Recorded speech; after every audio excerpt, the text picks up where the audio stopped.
رزق میں برکت کا ایک بہت بڑا ذریعہ شکر ہے۔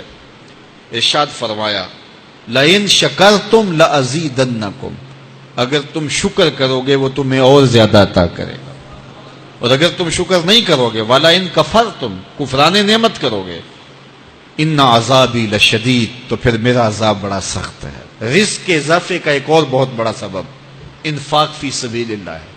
اللہ فرماتا ہے جو تم خرچ کرتے ہو تو جو چیز تم نے نکال دی اس کی جگہ اللہ تمہیں اور عطا کر دیتا ہے۔ بعض کا ہمارا یہ ہوتا ہے کہ کوئی آدمی مالی بحران میں آ گیا تو وہ کرتا کیا ہے کہ جو راہ خدا میں دینے کا کھاتا تھا پہلے اسے کلوز کرتا ہے، یہ فلاں مدرسے کو دیتے ہو یہ بھی بند کر دو، یہ مسجد کو دیتے ہو یہ بھی بند کر دو، یہ فلاں غریب کو دیتے ہو یہ بھی بند کرو، حالات ٹائٹ ہو گئے ہیں۔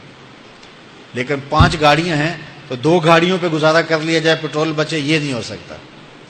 گھر کے لچھن وہی ہیں لیکن بند کہاں سے کیا؟ جہاں سے رزق آنا تھا۔ ہمیں تو یہ حکم دیا ہے جب رزق تنگ ہونے لگے صدقہ دے کے رب سے کاروبار کر لو، صدقے سے تمہارے رزق میں اضافہ ہوگا۔ یہ رب کا وعدہ ہے اور اللہ کے وعدے جھوٹے نہیں ہو سکتے۔ رزق کی برکت کا ایک اور بہت بڑا ذریعہ النکاح ہے۔ فرمایا اگر تم نکاح کرو گے تم فقیر ہو وہ تمہیں غنی کر دے گا۔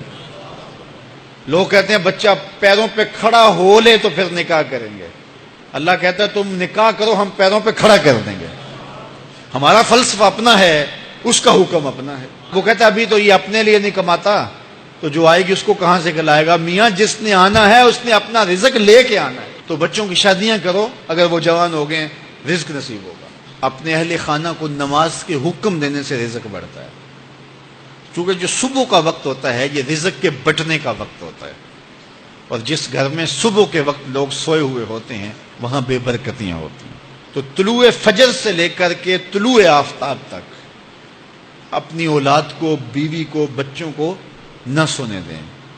اس وقت رزق بٹنے کے لمحے ہوتے ہیں۔ کثیر دعائیں مانگیں، تلاوت کلام مجید پڑھیں، اور نماز فجر مرد حضرات مسجدوں میں جا کے باجماعت ادا کریں، اور گھروں میں جو ہے وہ بیٹیاں بہنیں مصلے بچھا لیں تو اللہ کی رحمتوں کا نزول ہوگا۔ اب ایک حدیث میں رزق کے اضافے کا ایک اور نسخہ ارشاد کیا گیا۔ میرے حضور نے فرمایا جو شخص یہ چاہتا ہے کہ اس کے رزق میں برکتیں ہو اور اس کی عمر میں اضافہ ہو تو وہ اپنے رشتہ داروں کے ساتھ سلوک اچھا کرے۔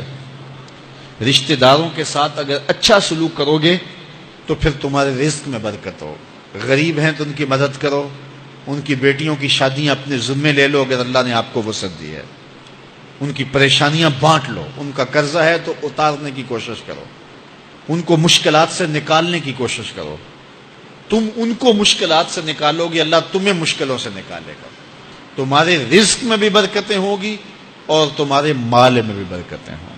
فرمایا بہتر صدقہ وہ ہے جو ناراض غریب رشتہ دار کو دیا جائے۔ اگر وہ پھنس گیا ہے، مجبور ہے، ناراض ہے، تو اس کو اگر دیں گے تمہارا نفس اس میں شامل نہیں ہوگا، تو یہ افضل صدقہ ہے جو ہر صورت میں قبول ہی قبول ہے۔